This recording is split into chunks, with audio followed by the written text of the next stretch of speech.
Ladies and gentlemen, welcome to UnSpun. What is this? Episode 17, I believe, Joe.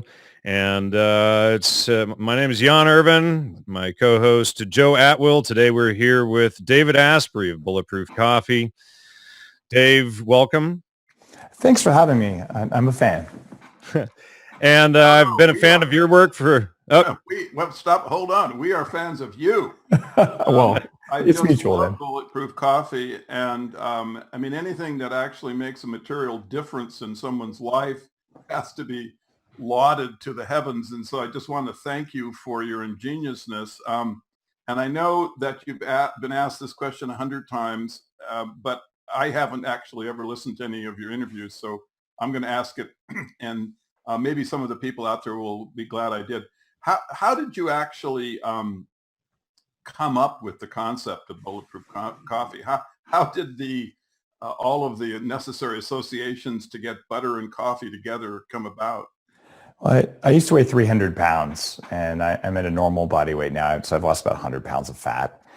And along the way, I decided I wanted to just be a master of my own biology, and I wanted to have control of this because in addition to being fat, I also had chronic fatigue syndrome, fibromyalgia.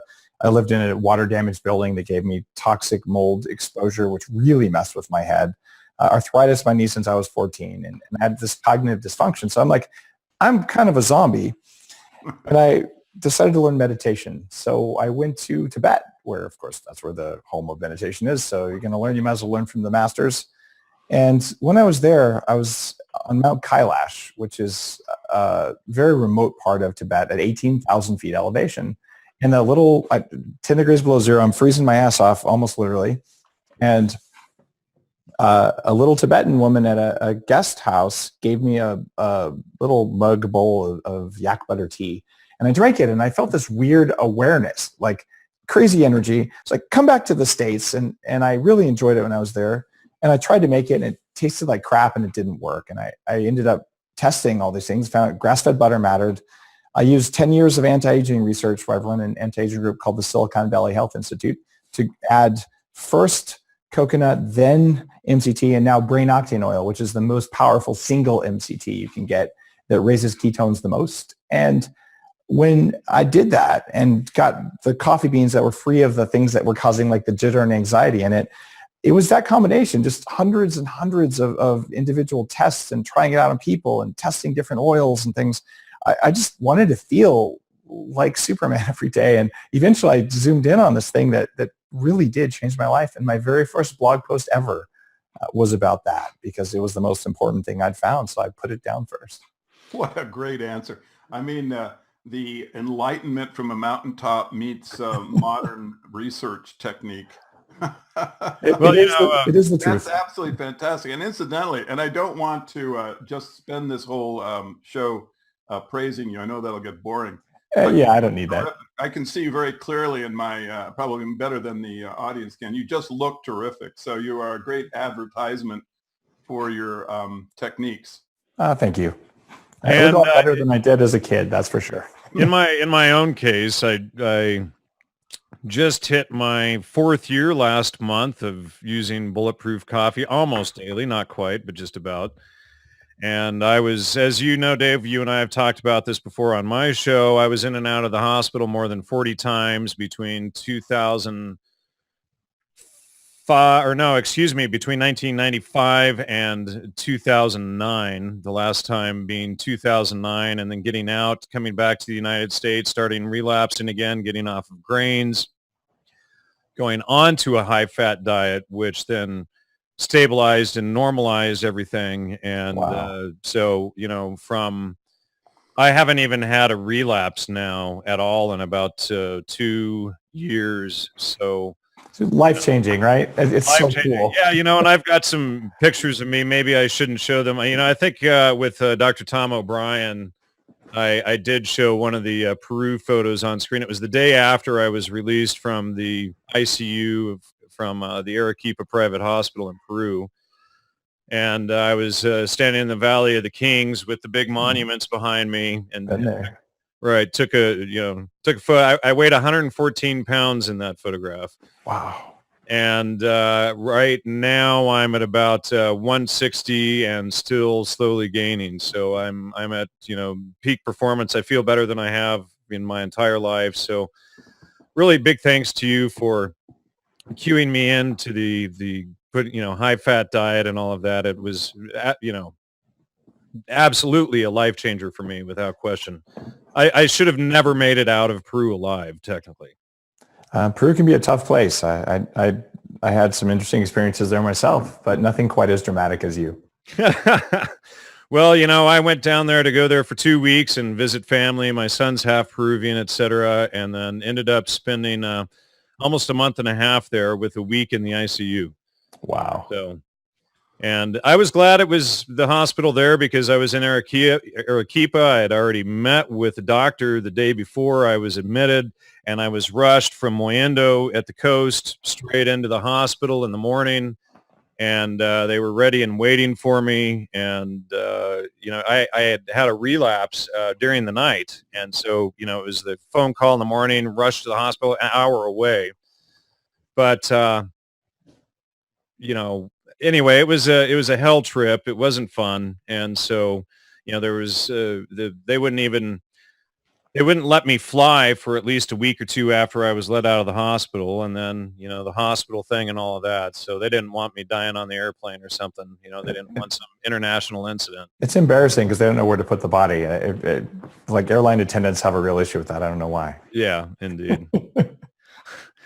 All right. So, well, you mentioned a minute ago that you wanted to be a master of your own mind or your own body, which is what got you engaged in studying ketones, ketosis, the ketogenic diet, all of that, which definitely increases performance and everything. You've lost weight. I've actually gained weight. We've both stabilized is what's happened. There you go. We both normalized, right?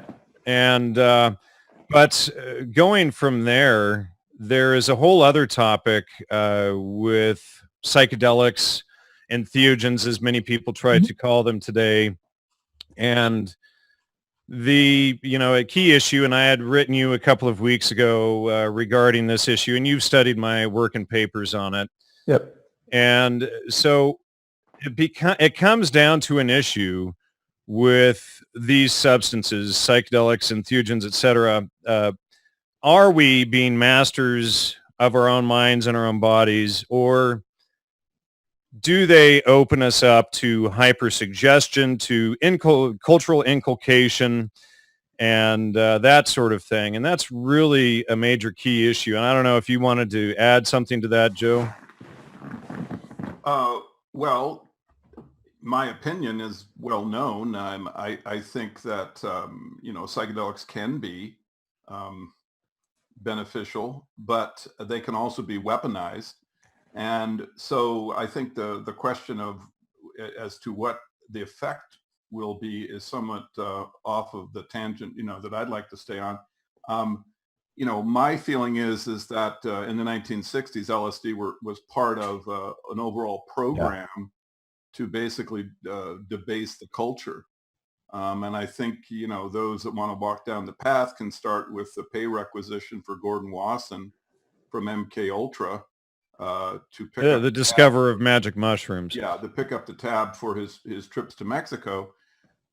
Because once you've established that fact, then the whole, so-called cultural revolution can, be placed into another context. As far as what LSD can be to individuals, I don't know.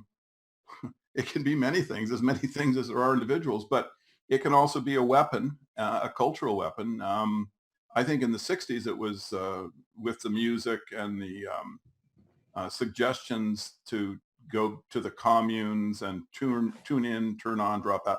I mean, that was all just bad advice, and the drugs were malfeasance. That's how I see it. What do you think, Dave? Have you ever looked into any of that? I have, and one of the reasons before we even get into that, my background, I'm a hacker. Like I studied computer science. I was involved in the creation of the modern internet and cloud computing as we know it today. Like Google's first servers were in buildings run by the company where I was a a co-founder of the consulting group of this group. Like huge societal changes came about from this stuff. But what I do is I go into systems and I basically break them. That's what I do.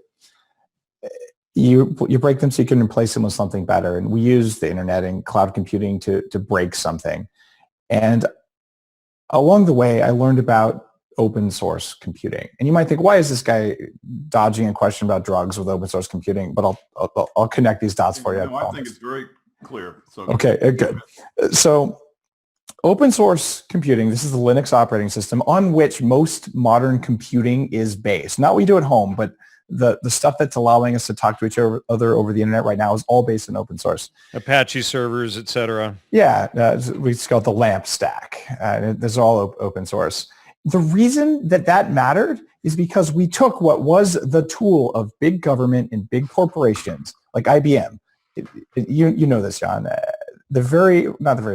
of the very first uses of IBM card counting machines was World War II Nazi Germany.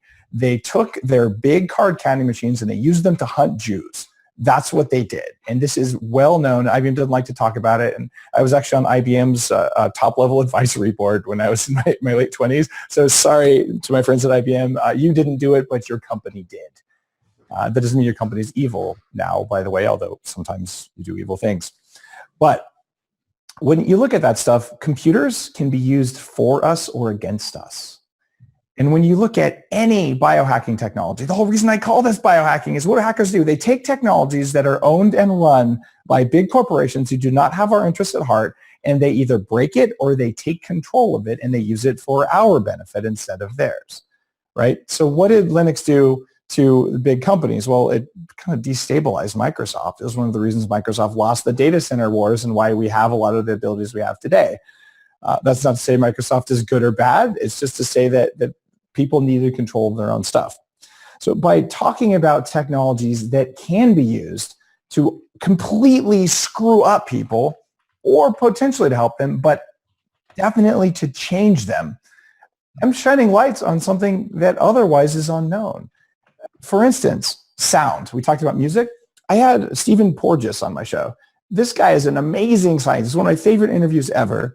He's the founder of polyvagal theory, which most people don't know about. This is the vagus nerve. And it turns out the vagus nerve, one of the biggest nerves in the body, controls your fight or flight response. Stephen developed a sound, a specific sound file that completely turns off your fight or flight response, which can be incredibly healing for you because it allows you to reset your nervous system tone, or you can use it to cause hypersuggestibility and to completely turn things off. And he's so afraid of this that he won't release the sound file because he knows it can be used for great harm. So this is a biohacking technology. It's not a drug, but it's one that I want everyone on earth to know about. Binaural beats. You better know about that because if you go into a store and they're using them and you feel odd, there's a reason. The effect of fluorescent lights on your brain, you know what? They make you stupid. I hate to tell you this, and I can tell you 4 different reasons why, but you need to know this because if we know this and we acknowledge it, then we can take those and we can change them so they might make us smarter, or at least we could protect ourselves like the coating on these glasses does, which reduces the amount of blue light that comes into my eyes, so I'm less likely to get macular degeneration later in life. Awareness equals control. So when it comes to these psychedelic substances, I know hundreds of people who have had profound personal healing. I also know they can completely jack you up and they can make you hypersuggestible. And if you take acid, you drop acid, you go to Disneyland, you're stupid. You're not helping yourself. But if you use it under a therapeutic setting, like a guy like Stan Groff did, I can see there being benefit. So they have great power. They could kill you. They can mix you up. They can make you hypersuggestible. They also can do something useful. And certainly you need to know that they matter and that they are out there because our own government already used them against us. That's why. Well, you said a lot of things there. So, there's a number of issues here that I find. And of course, I came out of working with psychedelics for many years, working in ethnobotany and ethnomycology for many years. I've written a couple of books. I have a 1,000-page book sitting on the shelf over here that I never published because of what I discovered in the process of writing that book that made me completely reverse directions on psychedelics. Now, I do agree with limited exceptions such as ibogaine, and I know you just did a show on ibogaine, which can treat especially heroin, opiate addiction. Right. And then number 2, alcohol addiction. And then possible treatment, maybe 8% or so. And I've interviewed one of the world's leading experts on ibogaine before. About 8% success with cocaine users and amphetamine users.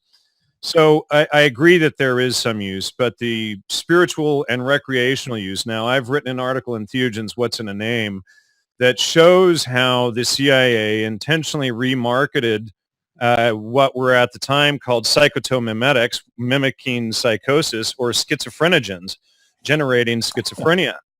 And then key CIA personnel that we have documentation for now, remarketing them from those names into psychedelic and then into entheogens, and then creating this whole spiritual movement. Now, if we go down to, say, for instance, Mexico, people will cite Maria Sabina or something like that, who was the shaman woman that Gordon Wasson, the CIA agent from Subproject 58, that's where he got the mushrooms from, or he got them. They had them from other shamans too. Wasson met with like 13, and he selected Maria. But in 1981, she came out saying that that nobody there had ever used the psychedelics to find God or anything like that before Wasson came. That Wasson had created that whole thing, and then when we see the documentation of him working with the CIA, et cetera, we see them promoting this whole notion. Now, going to Marlene de Rios, for instance, now she's the one, and she died about 3 years ago, and she was on my show before she died, and she had come out against her prior work. She taught at Cal State Fullerton. She was also as an anthropologist. And she also was a associate professor of psychology at UC Irvine. She came out in her book saying plant hallucinogens appear to have been used by regional religious and political leaders for control of political, psychological, and social arenas using the power made possible by drug-induced altered states. Now, she also came out and said, let me just find it here. Psychedelics like ayahuasca create a state of hypersuggestibility in which persons are very open to being influenced by others. Many traditional cultures have utilized this condition to inculcate cultural values and behaviors in young people as they receive initiation into adulthood. In the West, counterculture values can be inculcated in young people when using these psychedelics, especially when using them in an antinomian context. And of course, antinomian means of or relating to the view that Christians are released by grace from observing the obligation of moral law. So again, going back to the theme of the degradation of society, we see her explaining how these substances can be used that way. Now, in my 20 years, I've taken these substances more than hundreds of times, and I have had some pretty amazing experiences, but I don't advocate their use at all anymore because, again, going back to your comment of being able to control your own stuff, you are so vulnerable and so wide open to be able to control your stuff. And when we read, the very woman who popularized ayahuasca saying that it was actually used for social control by the shaman, by the tribal leaders, et cetera, going all the way back, it makes us pause and think differently about them. Now, this is what one of the CIA's doctors said before Congress in 1966. May I add something to what you have just said, Senator? I think that another thing that has to be pointed out to these young people is that the LSD state is a completely uncritical one, a hypersuggestible one, and that what happens there can overwhelm some people and yet be quite illusory. There are insights here to be found and examined, but also the great possibility that the insights are not valid and that they overwhelm certain credulous personalities. I hear that, and I've read your stuff. I understand that. And I look at it and I say, all right, if a person chooses to, let's say, use ayahuasca by themselves, what's the hypersuggestibility? Like, what's going on there? I'm looking for a tool for self-control. So I'm not taking it in a religious setting and in a church with someone telling me what I have to believe. There's no one in there but me. Could there be value in that? There could be, but there can also be, because the entire situation, even the word psychedelic, is part of the hypersuggestion, because before they were renamed, when they were called schizophrenogens and psychotomimetics, people had those type of experiences. When they were renamed to psychedelics or entheogens, that was the shift when these spiritual or religious type experiences began to happen. And in fact, there's a conversation between Timothy Leary and Oscar Janiger where they admit this fact, that nobody had the spiritual or religious experience that at Harvard before they changed the name, and that the whole thing was a California invention. So even if no one had that experience, the fact that they're having that experience now, does that make it invalid? It doesn't make it invalid, but what it can mean is that the notion of what they're experiencing under it, if they're not aware of this other side, it can be extremely dangerous, because you might have this experience that you think is, this great spiritual experience, and you're experiencing things that you may not understand, that, without the understanding that even the names themselves can cause a certain type of outcome of the experience. Yeah, can I just it's very vulnerable. Yeah, go ahead, Joe. We're lapsing into almost ontology here. It could get deep, and I'm not sure, if we can, resolve any of these questions. And Dave's point is very apt in terms of, the kind of the existential value of the experience of the person. It's really, to my mind, more the general question of how the drug taking relates to the overall culture. And whereas the individual question is I think just impossible to answer, because there's so many different possibilities. But I just wanted to share with Dave one of the things which shows what someone who takes a psychedelic drug is up against. If you look on the cover of the Life magazine article, May 1957, which promotes Gordon Wasson's trip, the one that we referred to, that we have the documentation of it being an MK Ultra project, you'll see that Life magazine on the cover has a black box, and inside the black box you have the description of this spiritual journey of Wasson's, and then underneath that, those few words describing that, you have three words which seemingly describe another article, but in fact are neuro-linguistic programming. The three words are teenage allowances. Teenage allowances. So this is an example of the malevolence and the weaponized anthropology that governments can use to shape culture.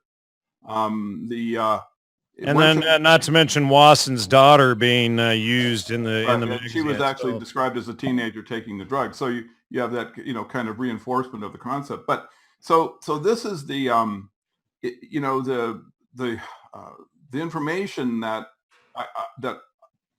I try to get out is that the psychedelic drugs came from malevolence, can be used in terms of cultural debasement. These things are both true and possible. Now, beyond that, I don't really believe I have a clear message. If someone is able to take psychedelic drugs and glean value, then particularly if they have the awareness of what this context is. The only thing I'll say, and I'll shut up after this, is just that I would also promote to the individual who's trying to basically accelerate spiritual growth through chemistry that the more natural, in my opinion, and more spiritually valid approach is to simply improve the power of reasoning. As I look at history, what I see is chronic efforts by the oligarchs to take reason away from human activity because that makes us easier to control. And the way that they do this is by replacing reason with mysticism. And so to really be someone who is as well protected against the oligarch's technique as possible, you have to reverse that. That means you have to move away from the things which are not logical and not demonstrable and not empirical, and into a world where you try to connect your spirituality with reason. And this is, in my opinion, what has really been taken from us. It was that. Why don't you want to let Dave go from there? Yeah. Okay. Fine. Yeah. I love what you're saying there, because if you have a mystical perspective and you have a lack of critical thinking, one of my favorite blog posts, I don't know if anyone ever read, I talked about this fine walk that is my challenge, and that you can be too airy-fairy, too woo-woo, and you walk off the path, and then you're like in the land of the lotus eaters, and everything's woo-woo. You can't show up on time. You don't make good decisions, and basically you're not aware. And on the other hand, you can go into the hyper-rational, hyper-skeptic side of things, where you completely reject the inputs from your nervous system that we call feelings. And the path that I'm working on, and the path that the people I like the most, the people who seem to be the happiest and the highest performing, they are willing to do these two Fs. They're willing to feel, and okay, like, dude, there's some weird feeling in my body, or I'm feeling really uncomfortable, and there is no rational reason for this, because feelings don't have rational things. But to say that the feeling doesn't exist because there was no rationality is a mistake that I used to make. So for me to acknowledge that there is that F, and then to use the other F, which is figure, as in figure it out, like think through it, understand it, and build a logical and rational basis for it. I found when I started out as a computer scientist, a family who's my grandparents met on the Manhattan Project. They're both like very senior scientists. My grandmother's a nuclear engineer. Like, we talk about truth tables at dinner. So I'm all over the rational stuff. And I found for me to do what I do and to perform well, I had to actually learn how to tune in to the emotional side of what was going on in my biology, so that I could then learn how to manage it effectively. And I'll tell you, two of the tools that gave me the most trippy experiences, that had the most personal growth associated with them, the most control of my emotional state and awareness, were not psychedelic induced at all. They weren't from drugs. One of them, though, did have a history from drugs. It was Stan Grof's breathing technique called holotropic breathing. And this is derived out of Ayurvedic yogic breathing techniques. But what you do is you basically hyperventilate till you trip your ass off. Well, and even Stan Grof has ties into the intelligence community, right, with transpersonal psychology and William James and all of that stuff. I mean, but his breathing, Stan Grof is right.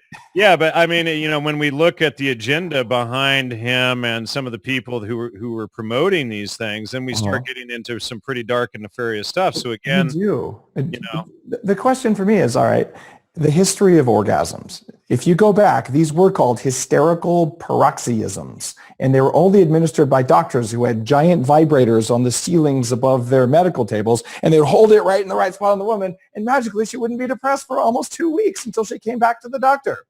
So the dark history of orgasm, well, come on, man. I don't really give a rat's ass what someone did 40 years ago. If I have a tool that gives me better awareness or better control, and even better yet, if some jerk is trying to use this against me without my knowledge or ability, no way. That is not your technology. That is my technology. Right. Well, here the issue there becomes, though, if it did come out of the intelligence community and they put it out there, such as the counterculture and psychedelic revolutions, which showed that were launched by the agency, we have to realize the underlying purpose. If Stanislav Grof is when I interviewed him on my show years ago, he had it listed on his website as his life's leading or best interview for years. And, so we have to understand what was behind the things. And if there is something behind it, without studying the negative or the dark or whatever you want to call it, we can't be aware of these issues. So if we're only promoting one side without, exposing that, hey, nonviolent communication or neuro-linguistic programming, et cetera, was created by Carl Rogers, who is CIA's MKUltra Subproject 97, and that, NLP and these techniques get used on people, and pacing and feedback loops and all this stuff. We have to be careful, because what is the point of that? And then we find out, oh, well, NVC is promoted by Tides Canada and George Soros, et cetera, for subverting political movements, et cetera. So we think it's this wonderful tool, but yet it neutralizes the goals and aspirations of the community and hands them over to the oligarchs. Well, one of my favorite pieces of journalism a while back was in The Atlantic, and they talked about what actually happens in so-called peaceful protests. And they looked at the history of peaceful protests throughout history. And all the ones that were successful had a militant terrorist movement at their forefront. So what happened with Gandhi was, look, here's tens of millions of people ready to rebel. And by the way, there's 500 of them who are starting to kill people.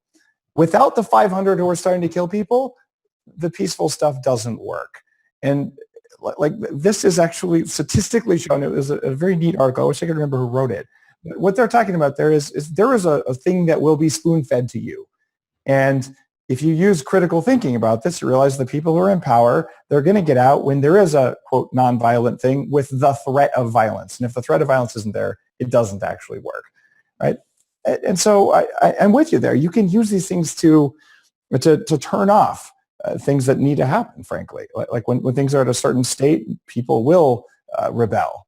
And when that happens, the people who are in charge, they'll use every tool in their power, including every biohacking technology that I've ever talked about, if they think it'll work, which is why I want people to know about all of those things. And I want people to have use of them if there is any benefit, and I want them to know about them if there's no benefit. Sure. I agree with you. I'm sorry, that's a great first step, Dave. And it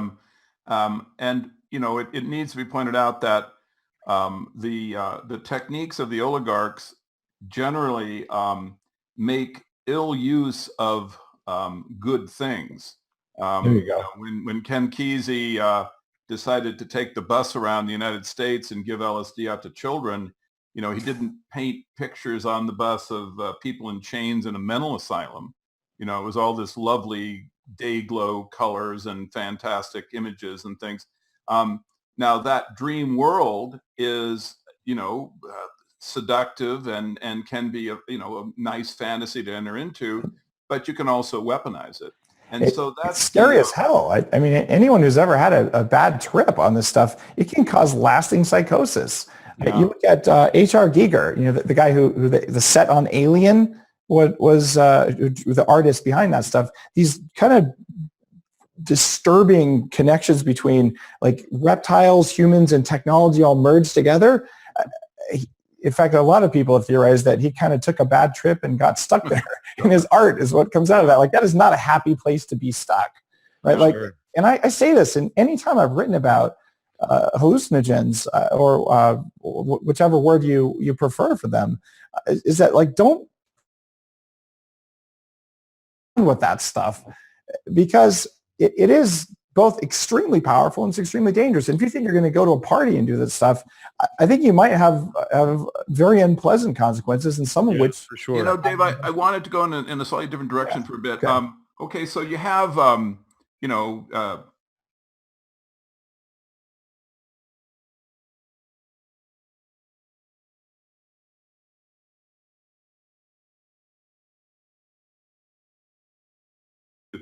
have the greatest health they can. I mean, to try to defend themselves. I think it's on my refrigerator right about there.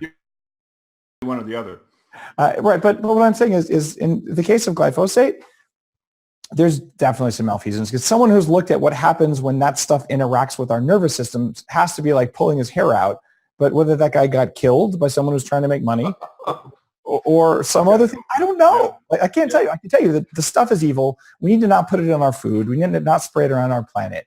And that said, I sat next to the chief marketing officer of Monsanto at a neuromarketing conference at Stanford. Now, you guys know what neuromarketing is, and in case someone listening doesn't, this is the application of EEG, the stuff I've used to help me know what my brain is doing, to understand what marketing does, so you can study whether what you're doing to manipulate someone is even stronger. Now, I tweeted at the time, like, does anyone else find it really scary that the CMO of Monsanto is at this conference?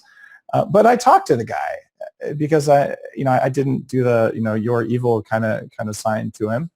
But I said, that must be a really challenging job. And he said, no, I love my job. I'm improving the world. Okay, maybe he took too much acid and that's what he believed. I have no evidence that's what he did. But here's the deal. He actually genuinely appeared to believe that he was doing good to feed the world and to save the thing.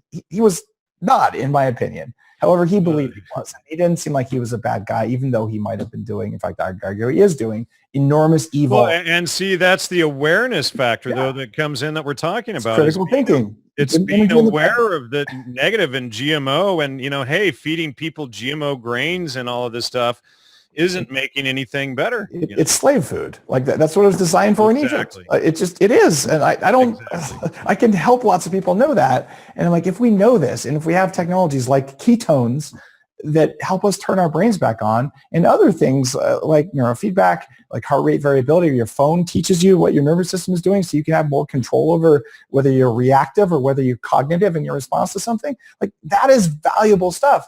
That's why I spend all my time talking about it. And I love magnetic mind control stuff. I have 2 devices that do that. Why? Partly because it might be useful for me, but also it's damn scary, because if magnets affect the mind that much, what is someone else doing with magnets to affect my mind? Like, I care about that.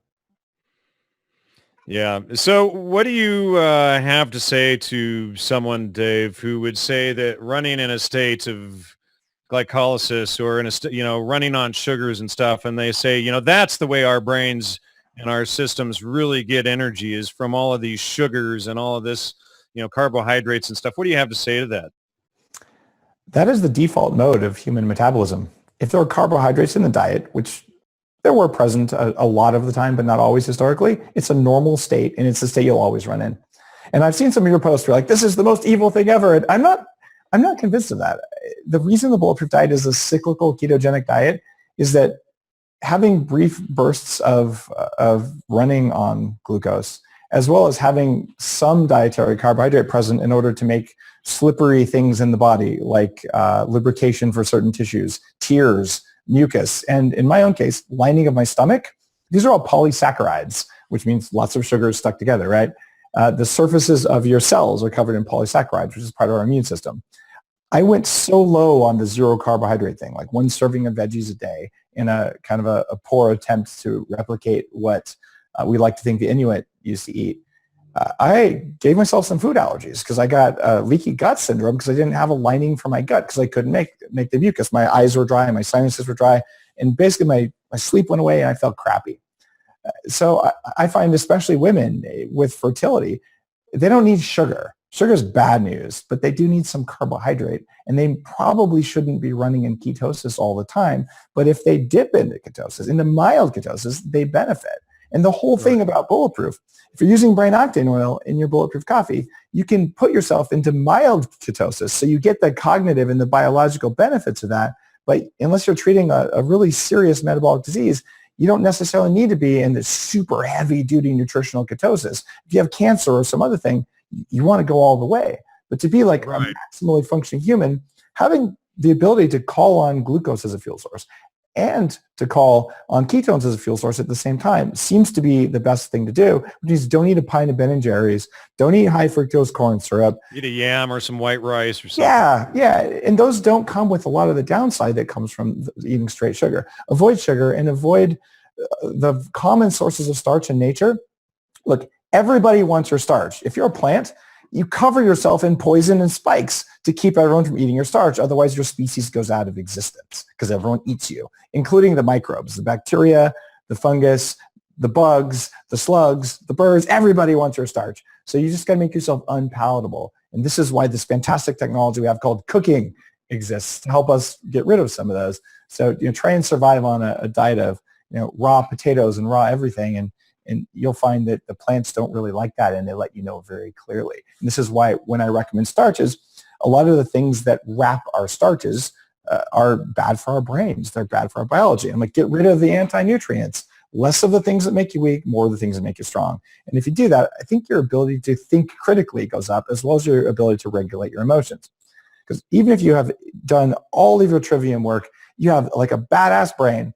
The second someone walks into your room and they push on a button that has rules behind it that were put in before you were 7 years old because one of your parents was mean to you one day and you wanted that, they will bypass all of that beautiful trivium, all of your beautiful logic. They'll go straight through your amygdala and they will make you act in a way that is against your best interest, and you'll be ashamed of it later when you go through it rationally.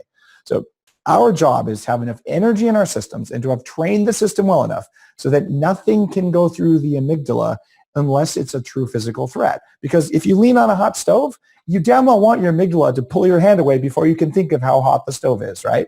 Right. That's the only time that reflex is useful. The rest of the time, all of that crap needs to be reprogrammed so that you don't have buttons that can be pushed by people trying to sell you crap or people trying to control your mind so you won't tell them they're not allowed to do whatever they're doing that's bad for you. Like that's the core of what I do. So Dave, I was watching the debates the other night. The Democratic debate followed the Republican, and it seemed clear that democracy is just completely broken. Both parties seem only able to produce either insane or, under the best case and under the worst case, just obvious automatons for the oligarchs producing a false dialectic, to use an expression. In other words, nothing good is going to happen out of this current political cycle. In light of this, and if, one question I'm having is, do you agree with that position? But beyond that, what would you suggest to the population as far as a new political party? And have you thought about this? Have you thought about creating a different political party with a different perspective, different, financial basis? Have any of these ideas occurred to you? I used to spend a lot of energy on the political side of things. And you guys are master researchers on how much control oligarchs actually have and some of the very old money. And I'm drawn back to something from business school. This actually isn't my business school. I went to an Ivy League business school with all the bad people at Wharton. I actually have great friends from Wharton, but it's one of the ones with all sorts of links to old money and all that. I don't think I was reprogrammed there. If so, I didn't notice. And it was another business school. That's the thing we never do notice, do we? It sure is, right? So I'm just laying it all out there. So at USF, one of the teachers there, a friend of mine had this really cool class, and they told all the students, hey, I want you to make up a game and make up rules for the game. And at the end of the game, where it's this transactional economy-based game, we'll see who wins. This is an ethics class, by the way. So the first students who get to make all the rules, they make all those rules. And at the end of the game, everyone's trading red and blue and white tokens, and one of the groups wins. And the original people who made the rules, they're like, oh, we forgot to mention we have the gold tokens. They're worth 1,000 times more than all your tokens. Sorry, guys, we win. And the teacher's like, there you go. End of an ethics course. This is what people do, right? There's unwritten rules. They didn't publish the rule that their golden coins were worth more than everyone else. So everyone's playing this whole game, and those people aren't going to win. So as guys who know this behavior happens, because, Jan, especially you've studied this in amazing detail, like you have an unusual brain for this kind of stuff. I got to ask you this. If voting changed anything, wouldn't those people make it illegal? Well, that's interesting because, in order to popularize psychedelics, they had to make them illegal to get them out there. Everybody thinks that Tim Leary was against the outline of psychedelics, for instance, but in 1966, he actually went to Congress and requested LSD's outlaw. And he went with Allen Ginsberg and Walter Boert and Arthur Kleps. But, that's interesting. I mean, because in the case of psychedelics, it's the exact opposite. They made it illegal to popularize it. Now, I have to ask you this, and you probably have a really good answer because I know how you think. At least I like to think I know how you think. Are you certain that was the motive for making them illegal?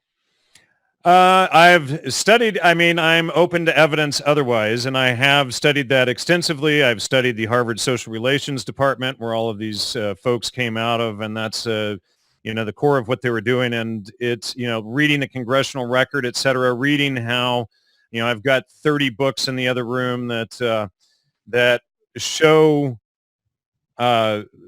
Leary, they quote Leary's congressional hearing, but they always quote some little snippet where he was against it. So I went to the local university into the congressional archives and I pulled the actual stuff and I'm reading what he says and it's totally contradictory to that. So, if that wasn't their agenda, then why is it that every other source misquoted and took out of context what Leary was actually there for?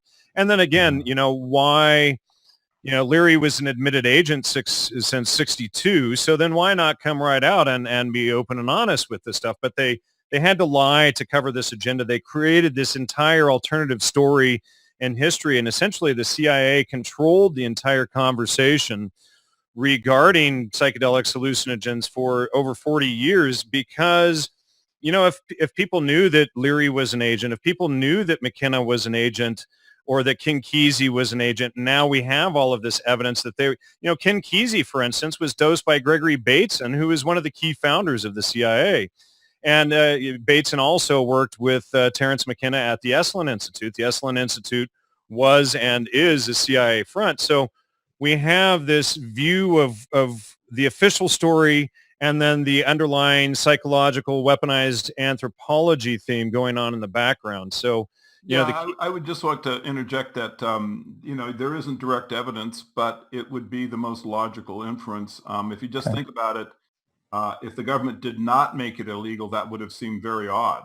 And young people don't want to rebel or retaliate with legal substances. Illegal, but notice that at the Grateful Dead concerts, it wasn't like there were, agents from the government preventing the drug to being dispersed. So it was illegal, but that just seemed to be, in my mind, more of a cover story than something that was actually implemented.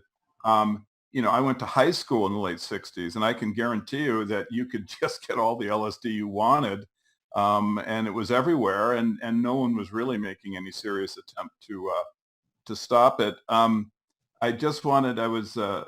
was charmed by Dave's prior question and our statement. I just wanted to comment that the corollary is the fact that the oligarchs are not so stupid to believe that they gain power by controlling only one political party. I mean, this is one of the most obvious left wing, right wing, same bird. Yeah, right? Exactly. I mean, that's just an obvious. I never heard that. I love that. If you want political power, you have to control both parties. Well, that is the position that is never publicized. You never read about this in the media, and yet it is just obvious that if you really want political power, and obviously these individuals do, you got to control both parties. So that would be just the no-brainer first step to kind of understanding our political system. All the arms dealers sell arms to both sides in a war, right? That's what a lot of the old money does that. That's how they got their old money. The bankers loan money to both sides of the war, et cetera. They're all doing it. Yeah. So on the question of the political party front, I don't believe that the core system that was put in place 200 years ago before we had things like telephones or telegraphs or anything else makes any sense at all. The whole electoral college thing, it's completely broken. And what I think makes a lot more sense and is probably more a threat to old money is people who have critical thinking and are educated and won't spend money on crap. That actually matters a hell of a lot more than which party wins, because honestly, I don't trust either party to do what they said they would do when they go in office. They never do. They never have. If you don't believe me, look at the Patriot Act and Obama. I'm a computer hacker.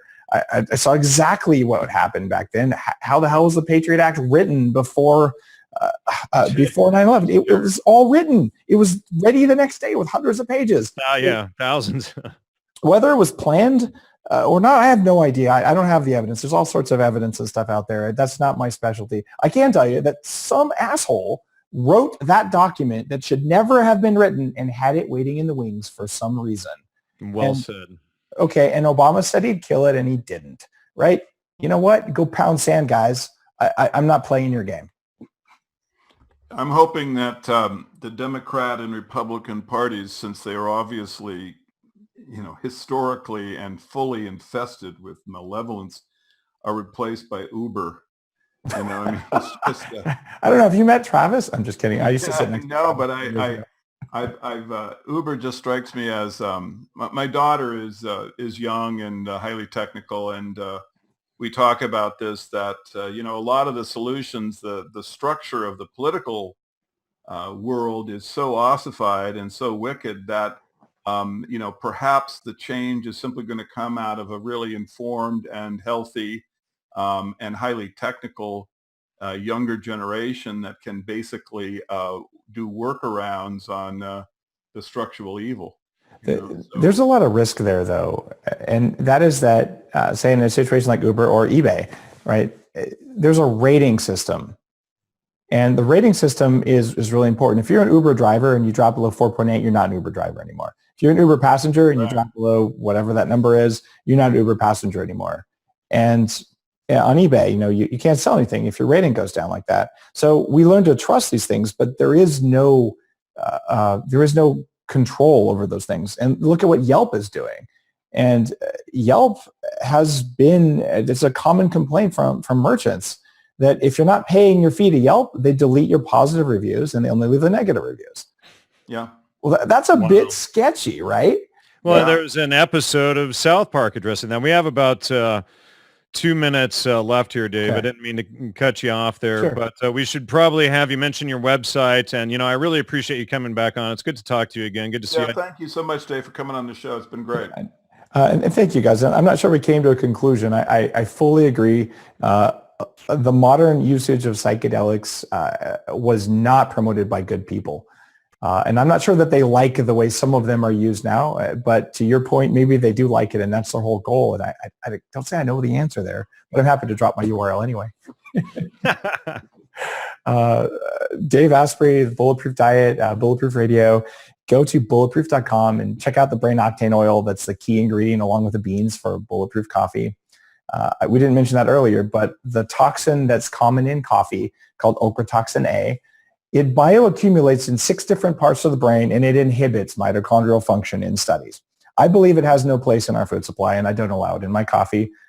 Most of the world has standards for their coffee that eliminate this. China has standards for their population that says they can't drink coffee with this toxin in it at certain levels. The US has no standards for this coffee or for this toxin in coffee. So when I make my coffee, I have the strictest standards on earth for what's allowed in my coffee because I believe these small amounts of toxins matter, just like microdoses of LSD also matter. Our brains are susceptible to these things.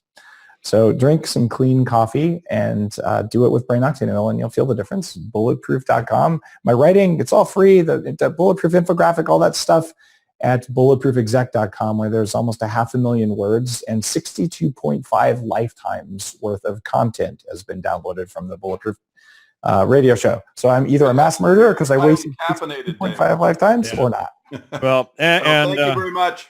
Thanks, thank you. everybody. And that's Joe, CaesarsMessiah.com, and of your post Flaviana, I'm Jan Irvin, GnosticMedia.com. Take care, everyone. Take care, Dave. Yeah, Joe, appreciate you guys. Ciao. Good night. Thank you for tuning into CCN. This unique network is dedicated to free and independent media. CCN was created with the belief that information is the common heritage of all beings, which is why our live stream high-definition broadcast is easily accessible and free to view. If we want to change the world, we must first change the media. Having produced over 1,000 shows in 2015, which are all archived on YouTube, we look forward to bringing you more groundbreaking, cutting-edge information in 2016. For more information on what is on, please check out our broadcast guide for weekly updates.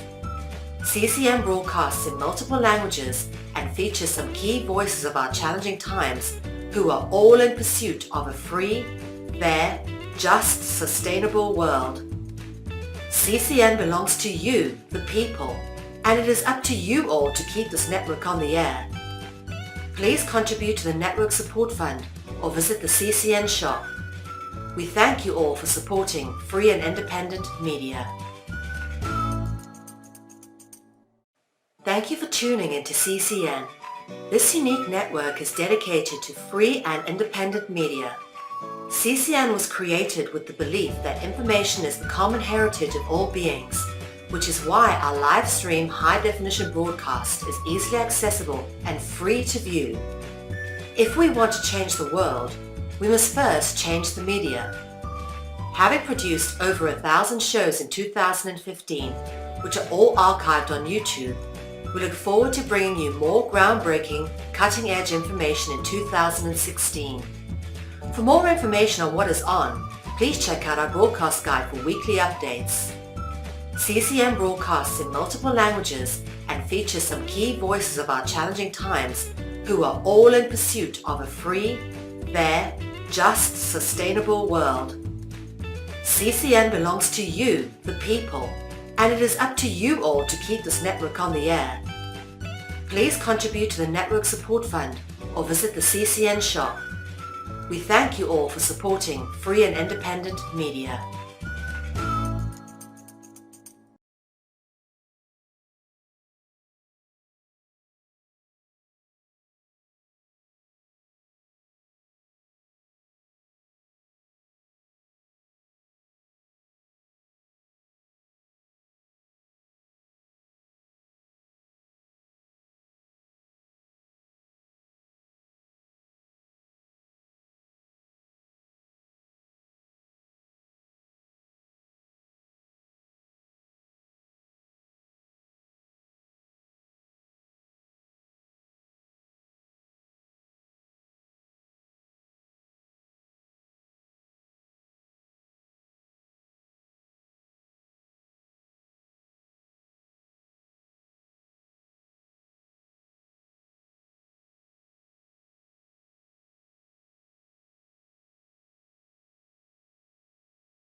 Thank you for tuning into CCN.